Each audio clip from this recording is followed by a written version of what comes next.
Hey everyone, it's Rabbi Zac, and this is a content warning for the following conversation with Dr. Tamara Pearl.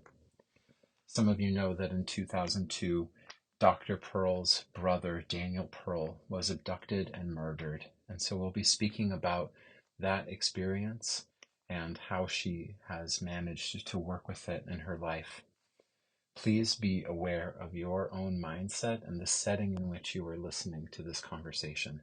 Thank you so much.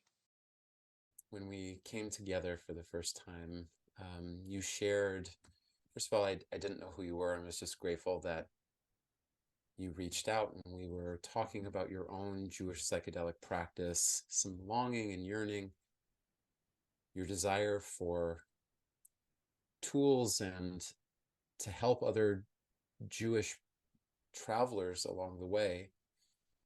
And it was in the course of that conversation that I came to understand that you were the sister of Daniel Pearl. And it was a moment for me of an unrealized prayer that I had, and I remember in that moment um, that I thanked divinity for connecting us out loud. It was very spontaneous that I had the opportunity to think about a person that I had not thought about in such a long time. Um, he was murdered, taken from this world far too early in such a terrible way in 2002. But I imagine that his presence, his memory has never left you. And I'd be eager to just hear about your relationship with him before that day in 2002, as children growing up, what he was like, what you were like together. Maybe just starting there. What were you like together with him when you were growing up? Well, Danny was very easygoing. He was born easygoing, just very relaxed. In fact, the book of his writings we called At Home in the World. It's just always felt that way. I was very different. I was always very energized and curious and kind of grabbing onto life and, emotional and all that stuff. So we're quite different, uh, but close. And yeah, he was quite beloved by everybody he met. After he was killed, we got letters from all over the world. People just like met him once and were very touched by him and wrote us. It was pretty amazing. So he was a special person. And he one of the things that I think was important to all of us is that my family, is that he really had faith in humanity. And so I think that that's part of what kept us going and kept us, needing to make meaning out of this, needing to make good out of this. We started a foundation to try to bring people together. And yeah, so I think who he was really informed how we made ourselves hold what happened to him. And Yeah. of course, for people who are listening, we'll put some links to some important articles about Danny's life and death. But maybe if you could share as a living witness, what was it like in the moment when you learned that he had gone missing, and then what happened after? How long was it between you heard that he was missing and that he had been murdered? So we found out on January 23rd, 2002, that he was missing. And the really odd thing was that I was on the phone at that moment when my mom called to tell me he was missing. I was on the phone with my homeopath telling him that my biggest fear in the world was that something bad might happen to one of my family. Mm. And I ignored her phone call because I was on the phone with him. And then later I called her and found out that he'd been kidnapped. And it was a month before we found out that he'd been murdered. It turns out he was probably killed after a week, is what they believe. But yeah, it was a month for us of not knowing. It was horrible. It was terrible. I just feel so much for the families of the hostages right now. It's unbearable. There's no way to navigate it. There's just no way to be with that unknowing and imagining, and So for people who are listening, we're speaking about 2 months after October 7th in 2023, when Hamas came across the border and many murders and violations and kidnappings happened in southern Israel, and there are still hostages that are being held. There is now an ongoing war that is happening between Hamas and Israel. And even though these events are disconnected, your brother was in Pakistan and he was abducted and murdered by Al-Qaeda. I think that you're sharing a particular embodied experience about what it was like waiting for that month. You said it was maybe only a week, but that month of waiting, not knowing, the fear and the terror. Could you maybe just share a little bit about what were your days like when waiting? You said it was unbearable, but still here you are. So how did you bear it during that month of waiting? There was a lot of support for me and my family. I was not with my family, but I lived on an island, and the island was wonderful. They came together. We did some sitting together. People were really supportive. We were lucky in terms of like the FBI and the authorities were really keeping us informed. Even the Pakistani police were really on side and doing everything that they could. So, there's things that sort of make it easier. I can't remember exactly what else I did to get through it, but yeah. And that eventual time when it had been discovered that Danny was murdered, do you remember what it was like going through to have this be something that was so public, not just a private familial disaster, which it could have been, that would have been enough, but what was it like to have this be so public, so something that was being consumed by so many people around the world for you, the individual, the sister? Well, at that time, there was pretty much universal support, which I think is really, very helpful. I'm sure there were areas where his murder was celebrated, but we weren't really in touch with that. They weren't publicized that much in the news and that kind of thing. So that makes a big difference, I think.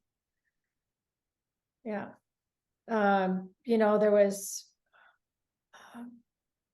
another thing I remember is that I suddenly became like, I'm very sensitive to details about, horrors and deaths, and I always have been. But at that time, because I had to, I involved myself very deeply in it, and I was really into like the bones, and then they found his body cut up into pieces like 4 months later, and I was reading all the reports that were coming out, the FBI reports and things like that, and I was just fully immersed in that world. It just became normal. That was my world. And now, thank goodness that's not normal anymore.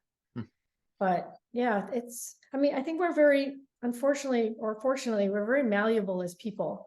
We somehow get through these horrible things. I don't know how we do it, but we do.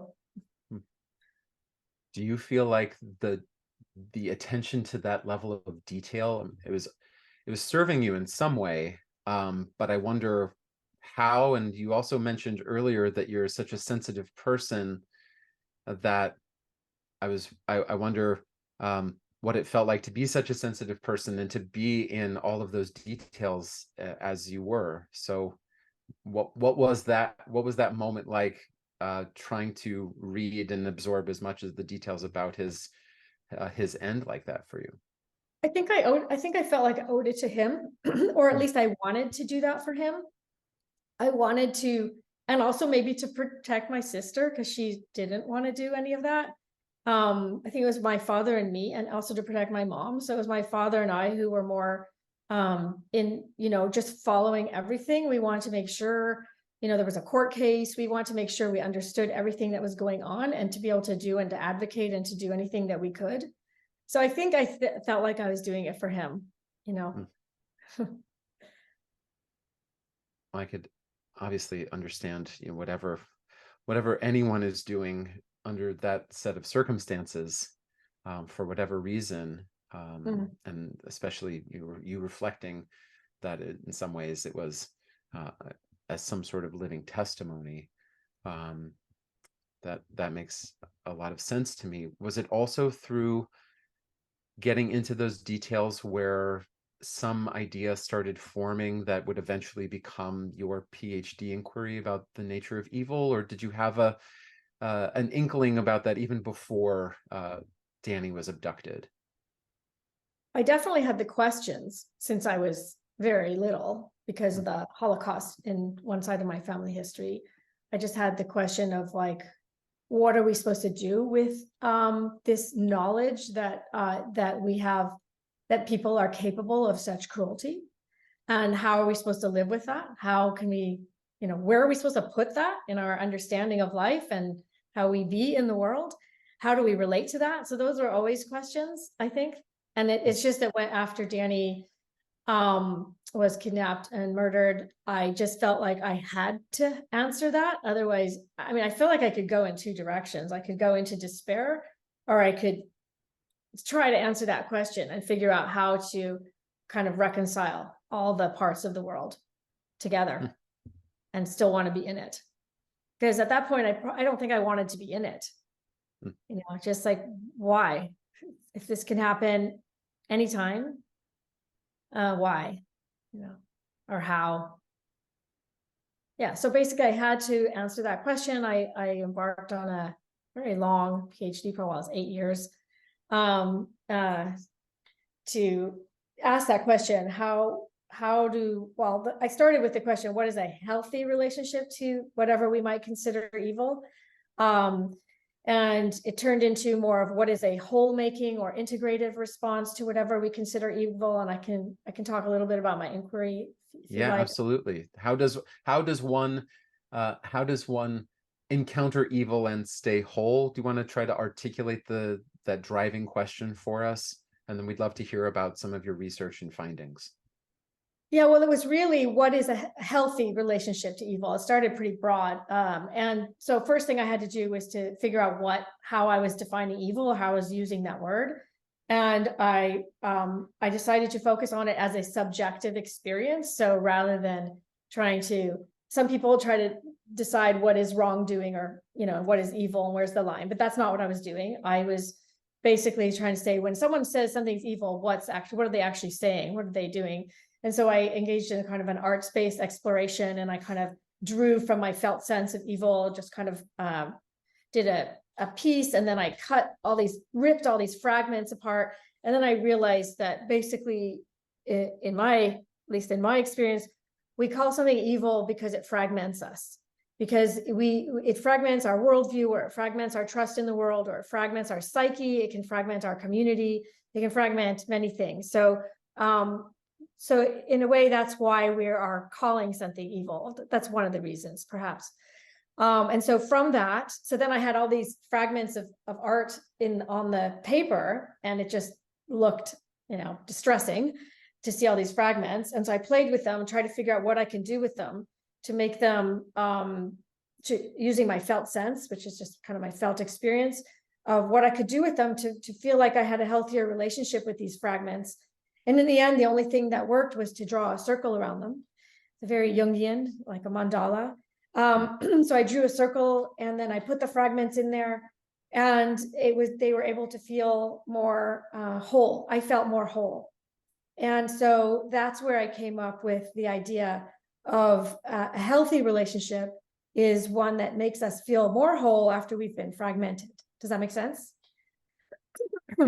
It certainly makes sense as a practice. I'm even trying to, what you're describing right now, I'm trying to reflect on some core narratives in Jewish philosophy or Jewish mysticism that either can inform the the point that you're making, or even to push up against it. The first one that comes to mind, and maybe would love to hear your reflection. Maimonides, the 11th, 12th century philosopher and legal scholar, leader of the Jewish people, in his work, The Guide to the Perplexed, he says ultimately that what we call evil is the privation of good. Right? The removal of good from an individual, from a society, from the law itself. That is what we could name as evil. And I think maybe what he's obviously borrowing a lot from the Greek philosophical and political tradition, but also maybe trying to counteract any sort of like mystical independent notion of an evil force that would somehow challenge his notion of monotheism. So where would you kind of put your perspective up and against how Maimonides shared the nature of evil? Well, like I said, I'm not trying to, sorry, I got something in my throat. I wasn't trying to really say what is evil. I was trying to say, why would we call something evil? So it's a bit of a different inquiry. I have another experience where I can relate to what he's saying. If you want me to share it now, it's basically. Yeah, absolutely. Yeah, please. So I was in a psilocybin journey during the when October 7th was happening, when the massacre was happening, but I did not know that the massacre was happening. So I was a few hours in when it would have started. But my journey was super dark, super, super dark. I would just say it's the darkest journey I've ever had. And it was, you could call it chaotic, you could call it destruction, you could call it like many things. But I would say that in that journey, I would say it was the absence. Okay, so I would now say that it was the absence of any access to any warmth or light or love or beauty that made it so dark. And the reason I say that is because last week I did a kind of a hypnotherapy session with a friend of mine who does psychedelic integration through hypnotherapy. And she has you go into the journey, but with a guide that you've also found on the way in the journey. And my guide was a part of a plant, like a seed pod, a soft seed pod from a plant. And when the seed pod came into this darkness, it just brought warmth with it. And then it made the darkness tolerable.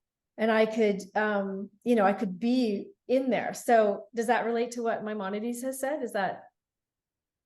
Whether it relates or not, I think kind of sharing a lot of ideas and seeing how they hit or push, complement. I'm kind of interested in the patchwork. Certainly the fragmentary nature of reality, subjective experience.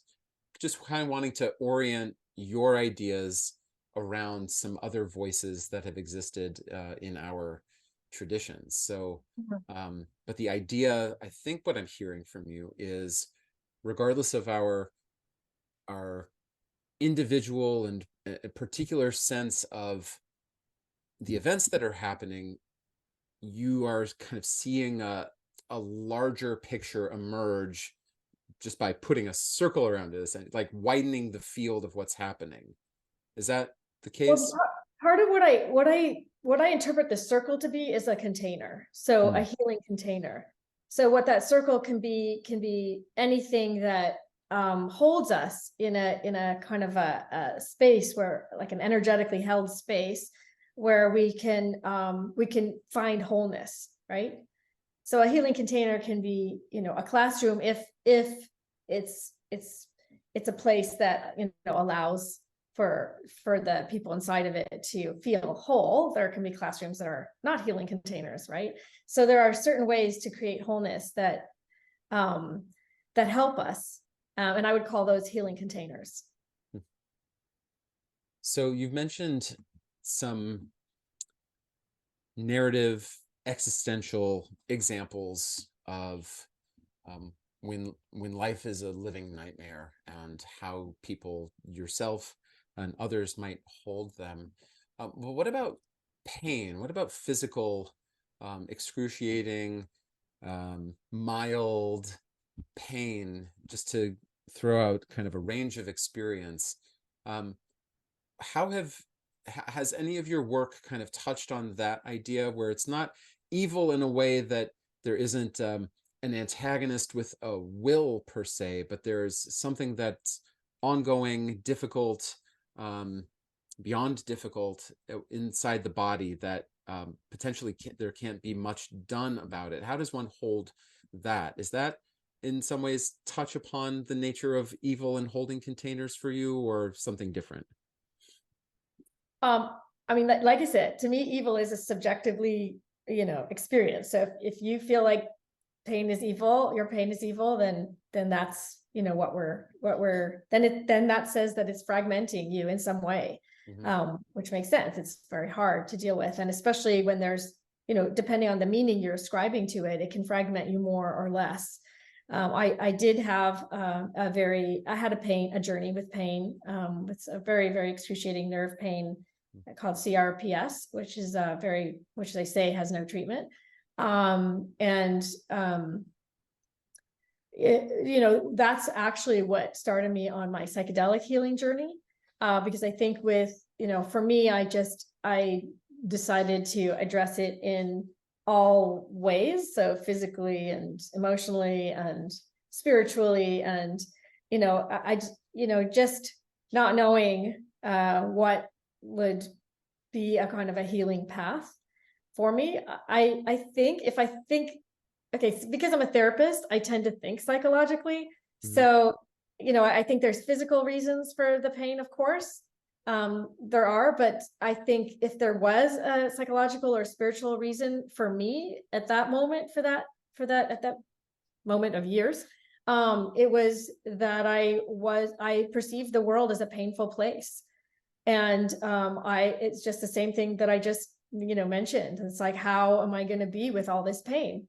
It's how am I going to be with this unbearable pain that we as people put ourselves and each other through? And that just seems to be the core question of my life. It just keeps being kind of brought to me, unfortunately, in all these different ways. And and I would say that psychedelics definitely played a role in my healing from that. Yeah. Well, please, I'd love for you to share a little bit about that, talking about psychedelics for healing specifically, if you care to share as much as you like. What was the setting? How long was this engagement? What were you reflecting on, and where did it find you? Was there healing that happened and you were healed, or is it an ongoing process? I would say it was a healing that took about and the psychedelic part of it took about 2 or 3 years. And then, yes, my CRPS is gone now, but not just from psychedelics. I had some amazing physical practitioners. Like I said, I had some therapists that were, I was working with, and then I had the psychedelic journeys, and they were a progression. I'm trying to think, like, how would I summarize all of them? There was, first of all, it really showed me the amount of fear that I had in my nervous system. So that was something that I had to work with quite a bit. And some people define pain as the perception of danger. And so it's your body's response to something that it's perceiving as dangerous. That's why acute pain is so important, but then chronic pain becomes this kind of chronic perception of danger, right? And so being able to change that fear, to transform it. I had journeys where I was really saw how or felt how everything was love. I remember one journey where because I was on this PhD question at the same time. So I had this one journey where it's like everything was love. And I was like I could see some darkness and way over in the distance. So I'd go over to it because I was like, yeah, this is my inquiry. What about this places of evil or whatever? So I'd go over there, and as soon as I got there, I'd be like, okay, that's love too. And there was nowhere that I couldn't find love. And so different kinds of journeys that kind of came at this. I mean, chronic pain is a very complex little monster there. And you need to, I think, approach it in a very kind of multi-dimensional way. And I mean, some people have a journey and they wake up or they have their pain or their issues transform. I think that's really rare. I think it's a journey. Yeah. Mileage may vary for sure. I had another journey, MDMA journey, where like I could feel how the pain of my ancestors, the ones who died in the Holocaust, was lodged in my tissues, and I let that go. So yeah, different levels, intergenerational trauma, different levels. So based on your direct experiences, and it sounds like lots of different modalities and over time, just as you were able to offer a felt sense about what evil is, do you also have one about what healing is ultimately? Do you have a working definition for yourself and in your practice? Now that you're a ketamine-assisted therapist, what if someone asked you, one of your potential clients said, like, well, what is healing? What is healing? I'm not sure. So when you asked that question just now, what comes to me is healing is whole making, because whole comes from the same root as healing. I'm not sure I would necessarily say that to a client. That's a good question. It's funny. I don't know that a client has ever asked me that in that direct of a way. What is healing? Normally they're more concerned about what their healing might look like. Yeah. But I think healing is really, maybe it's integrating, coming to terms with the different parts of ourselves and with the world in a way that feels like our relationship harmonious, or maybe not completely harmonious. But let me back up here. When I did the circle with the fragments in it, and it felt whole, a friend of mine looked at it and said, it looks like a kaleidoscope. So I started really playing with the idea of a kaleidoscope and realizing that with the kaleidoscope, I actually built one, ordered a kit and built one, and you can put anything inside it and you can turn it and everything sort of looks harmonious.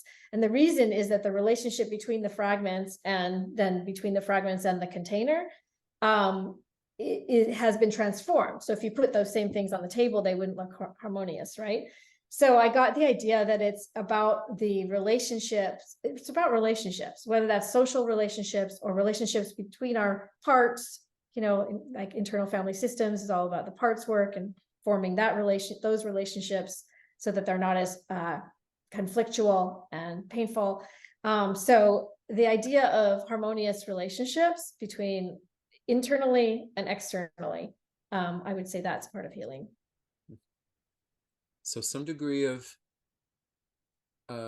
awareness, some degree of acceptance also. It doesn't sound necessarily like anything is changing in your model, in the picture that you're sharing, only that the particular items are being held by a larger frame. So is that where healing lies? Not necessarily in the rectification of the thing that has broken itself, but to be holding it in a wider picture. I'm holding my arms, for people who are listening, I'm like holding my arms around like a big bear hug. So I'm trying to get a sense from you. Is that what you mean by healing? Just that the frame is wider and there's a larger picture emerging? I think acceptance is a good word, but it's not the end, and it doesn't mean accepting like abuse or things like that. Of course. I'll give it's easier for me to talk in examples. So I'll give another example that, so after October 7th, there's been a rise in anti-Semitism, and there's been a lot of hatred kind of coming our direction. And at first I was really, again, it was affecting my nervous system. And so what I ended up doing is just saying, okay, what if I just be here and accept that this is coming here? Because internally I was somehow trying to fight it. This is wrong, this is bad. And it is, I'm not saying it's not, but doing that was hurting my nervous system. So as I just allowed this hatred to approach me somatically, and I just stayed with that, and I could feel it in my body.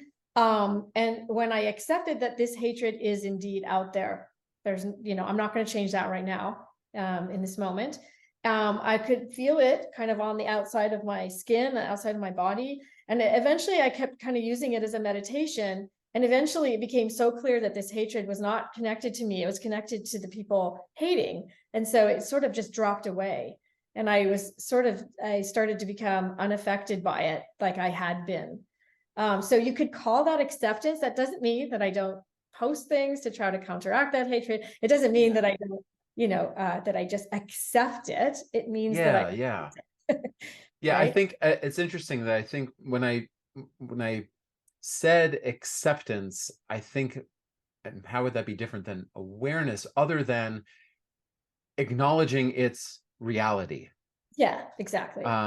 Acknowledging its existence and accepting that it's part of my subjective reality, and not one that I can kind of just like click and delete. But not resignation. And maybe that's where some people get tripped up, and maybe meditators have a better or a different understanding of that word, is not that I'm resigned to it, but that I'm fully acknowledging that it exists in order to potentially transform it or bring it into a different frame. Yes, exactly. And in a nervous system language, it would be not trying to fight or flight or collapse, freeze. It would mean just like, you said it really well. Just it is there, acknowledging its reality, but not resigning to it. And it doesn't mean you don't try to change the world for the better. So it doesn't mean that. And that also seems to be advice that is given to people who are in altered states of consciousness, or expanded states of awareness, that kind of acceptance that painful, difficult, heartbreaking image, notion, experience that's happening is often the guidance is to go into it, or to accept it, not in a sense of resignation still.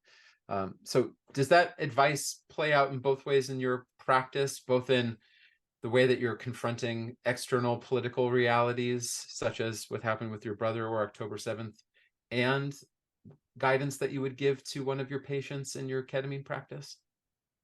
So this is what comes back to what I had been talking to people about, I've been talking to different psychedelic therapists, and also people who've had their own experiences about what they do in a dark journey. Is that kind of what you're talking about now? Yeah, please. Because in this journey that I was on October 7th, I felt like first of all, it wasn't a guided journey. I felt like I couldn't if I just allowed myself to surrender to the darkness, I would have been kind of chopped up. I don't know how to describe it any better. And so I was talking to different people, and Julie Baron, she said something really wise to me. She said that when she guides a journey, she says, you have to find safety first, and then you use your curiosity to do the inner healing or meaning making, or I would say surrender as well. So if you have complete safety, and if you have a guide maybe, and if you're in a place where you can kind of surrender to the darkness, I actually think there could be benefit. I think that there would be benefit to then not fearing it, because you're learning that you can get through it. But the first thing is to get that safety. And that's even before the journey itself, it sounds like. Not just, it could start before the journey itself. It could be, and it can be in the journey. And many people told me all different ways that they, even in the journey, that they can find, can get back to safety. So breath, and, again, looking for helpers, or just saying to themselves, this journey will be over. This is just a journey. It will be over. Chanting a mantra can be really helpful. Singing, that kind of thing. So safety first sounds like still good advice. What else? As you mentioned that you're you were asking other therapists what helpful tools that, whether people are working with psychedelics or people just confronting the pain of this reality in this particular moment, what are some other tools that you were able to gather from your colleagues about how to work with nightmare scenarios, essentially, in and out of psychedelic states? Mm-hmm. Yeah. So let's see. One person said she explains it as they explain it as a birthing process. So it will carry you through like a birth. So I think that what that falls into a category that I called meaning making, because if you see this as a process that is somehow something on the other side will come out, that you want, so a baby in this case, of the birthing process, then I think it makes it easier to go through the difficulties. So finding meaning in it, like, why is this happening? So if you think that this is happening because you're a bad person, for example, then anything in life is worse if you think it's happening because of that. Yeah. Okay, some other things are okay, something that I did in a journey that I actually saw my fear came to me in the shape of like a demon, and I recognize I just kind of said to myself, not self energy, or I don't know if I said it, something said not self, in terms of with IFS, internal family systems therapy, there's this idea of the self with the big S, and as soon as I said that and realized it wasn't mine, it disappeared. And then CRPS, my pain condition, came as another demon, and I'm like, okay, not self, and it just disappeared. So I mean, there's the differentiation, I think can help. Let's see, finding where you, in another journey, I actually did something interesting. There was just some chaos happening here, and I just realized I could pivot. I literally just turned to the right, and there was something else happening that I was more interested in. So I think that there's so many different ways to kind of be with this. And the reason I was asking this question is because I had that dark journey at the beginning of this on October 7th. I was wondering whether what we do in a psychedelic journey can help inform us to what we can do now, how we can get through a really difficult, dark time. And so some of these things, I feel like, finding safety is kind of how I started this conversation, by saying that I really refer to my nervous system, like, how's my nervous system doing? And then taking care of it if I've been on social media too much and it needs some support, then I need to do something to take care of my nervous system. And then going to that next step, which is more of the healing, the meaning making, the how can I be with this? How can I be with this? How can I bring some light in? Or, what can I do with this?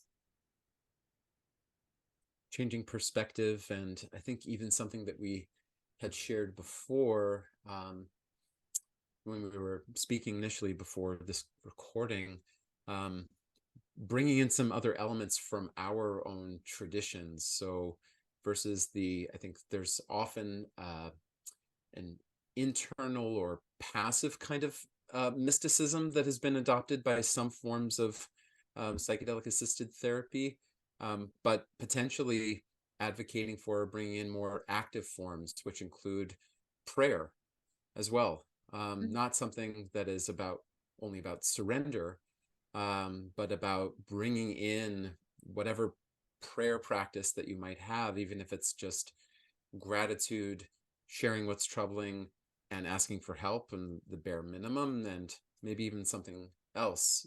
Have you worked with prayer at all for yourself, or in other contexts in psychedelics? Yes, I have. Have I worked with prayer consciously? I feel like prayer has sort of come, but I would like to do it more consciously. It's like to start out with having that at the ready. I also wanted to say something else about that ties into what you're saying about surrender and my PhD, which is that I did my qualitative research in an indigenous prison which has a healing model. And so I researched the staff, because the staff had this incredible combination of love and boundaries that was what I felt was exactly needed to these people, none of whom were evil. They had all taken responsibility for what they'd done, which is why they were there, but they had committed, rape and murder and difficult, things that their victims would consider evil. So, and so the staff's combination of love and boundaries was what I kind of came to as a idea of how to be with this, wrongdoing or evil. And so I felt like the boundaries are important there, because I feel like surrender is almost saying just always love and let go. But I feel like the idea of protection is part of being loving. It's loving to be protective, right? Of yourself and of other people. And that sometimes gets missed in different kind of spiritual circles, perhaps. But in a way, and I mentioned this in my dissertation too, it's like chesed and gevura, right? It's like we need the both there to compassion and boundaries. Yeah. Those spheres of divine energy or emphasis, balancing each other out on different parts of the tree of life. Yeah. Hmm. And that we may need to approach something, on one end or the other, or more likely somewhere in the middle of that spectrum.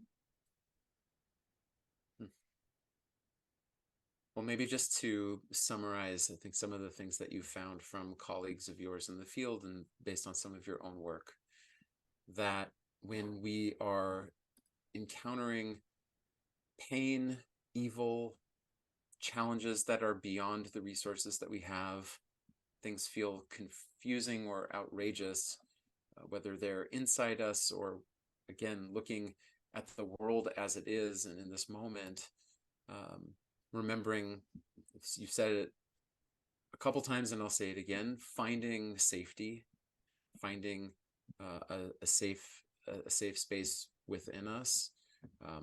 Maybe there's a term that I like, islands of sanity,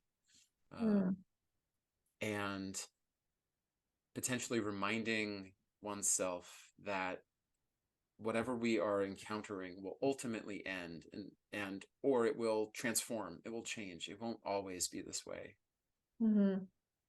You mentioned looking for help, asking for support. That can be an internal experience, or most certainly reaching out to others that are in psychedelic space and beyond, but also making sure that one has some degree of self-inquiry, wondering, where am I going and what am I aiming for, so that there is a boundary created, there's an anchor dropped, whatever the metaphor is, that a person is entering into a situation where they might be quite vulnerable, whether it's entering into a medicine space or just looking at Instagram for too long. Why am I doing this? What is the purpose of me doing this? And also, what can I learn from this? What is it teaching me is another way of making meaning from it. And most certainly, thank you, the protection and the allowing, making sure that one feels sufficiently protected, but also that there could be some degree of letting things flow through a person, and that you had said it so nicely starting off, that you were noticing it in your and around your body, the pain and the anguish of paying attention too much to what has been happening, but being able to connect with one's body ultimately could just be transforming that energy that you, as you said, was not yours. And ultimately this quest for meaning, this search for meaning, maybe we can find more time to talk about what that meaning making looks like during and after encountering these states of consciousness. But maybe just ending on a personal note, how are you making meaning of this moment, given your family's experience with some of this type of violence, missing someone in your life after a horrible abduction and murder. Are you finding meaning in this moment in some way? And could you share with the people who are listening to learn from your experience? Yeah, I don't love the word meaning because it kind of yeah, for a few reasons, but I will share what I'm doing. I don't know if I'd call this meaning, but it is Okay. meaning for me. It's my way of making meaning. My Yeah. way of making meaning is to let myself grow through this. So for example, I use the idea of like when hatred comes my way and like how am I making wholeness from this? You know, how am I going to live with it? And so I'm just going to give another example. So after I experimented with the letting the hatred come my way and working through that, the next thing was like how this idea that we shouldn't exist, you know, this existential, like you should not exist, your country shouldn't exist, you should not exist, kind of is coming, I feel it's coming at us as well. And it's kind of always been there for, you know, in different ways. So instead of like fighting that, I allowed myself again to somatically just be like, okay, so where am I getting caught here? Where's my fear getting so big that that my nervous system's getting activated and I'm not able to, you know, kind of stay whole. And just kind of like, if I need to meditate and feel like I don't exist and allow that to happen, then that's what I need to do. And so I'm not through the other end of that one yet. But it's like, that's my choice, is to use these to say, okay, this is where I'm being tripped up. And how can I work with this so that my nervous system isn't frazzled, and I accept that people may not want me to exist. But I don't accept it. Again, this is the same thing. I'm not accepting it. I'm still saying like, hey, this is crazy, and anti-Semitism and all these things, but I am also making sure that I'm using it as a spiritual growth. Does that make sense? So maybe replacing the word meaning with learning. Maybe for me, yeah. Yeah. Well, in the spirit of the colleagues for whom you sought out these tools, which we will be making available for people as a resource to look back at and build upon for themselves in and out of their psychedelic practice, in honor and memory of your brother Danny and all of your family members who you're representing by sharing your testimony and your life of seeking out questions and answers that are enriching your community and our community. I'm just so grateful for you and continue to be able to interact in this way. Thank you again. Thank you.